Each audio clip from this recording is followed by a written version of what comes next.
Merci, M. le Président. Si vous me permettez de prendre juste 2 petites minutes, puisqu'on tient quand même à faire des remerciements dans ce dossier-là.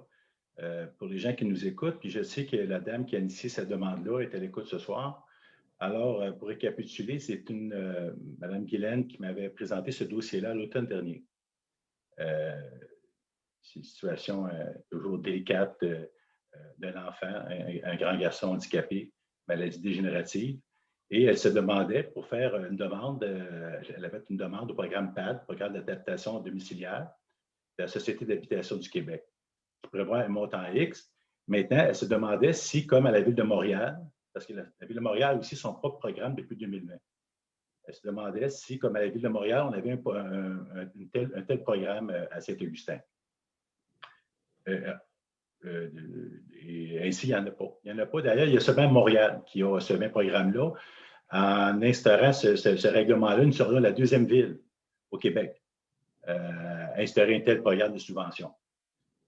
Donc, je tenais à remercier Mme Guylaine pour la générosité.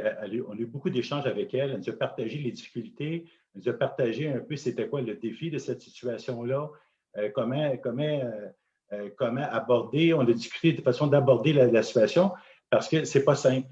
Il ne s'agissait pas tout simplement d'arriver et de présenter une demande de subvention parce qu'on connaît un peu comment est-ce que notre maire est un peu zélé sur le respect des légal. Il y a une certaine complexité là-dedans.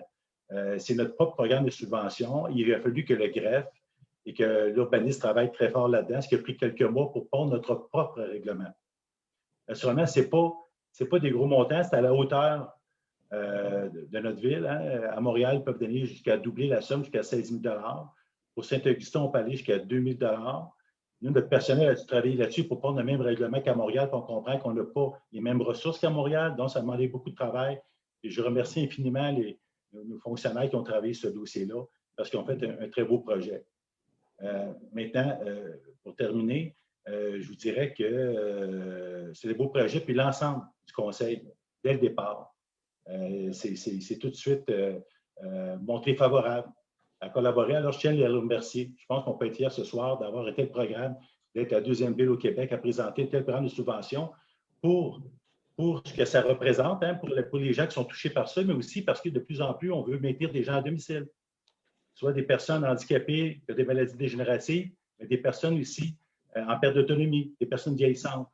Fait que je pense qu'on peut être fiers ce soir de présenter ce beau modèle de règlement-là. Puis je vous remercie tout le monde qui a collaboré à cela. Merci.